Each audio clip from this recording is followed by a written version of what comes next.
Next, the Mercedes EQG, an electric G-Wagon that's every bit as tough as the original. 4 motors, 1 at each wheel, give it unmatched off-road control and torque vectoring. Forget differentials, software manages traction instantly, making it a true go-anywhere machine.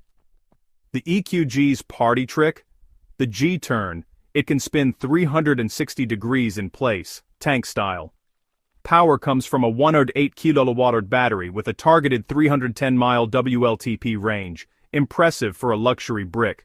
The battery is armored and integrated into the frame for real off-road durability. Iconic G-Class looks remain, but with EQ details like a black panel grille and clever charging cable storage.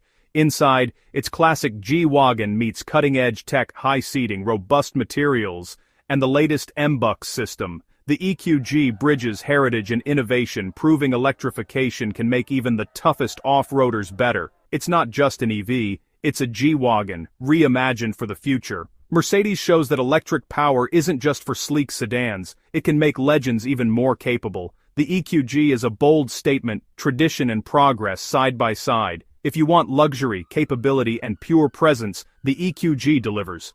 It's the icon. Electrified. The future of off-roading just got a lot more interesting. Mercedes isn't just keeping up, they're redefining what an electric SUV can be. The EQG is proof.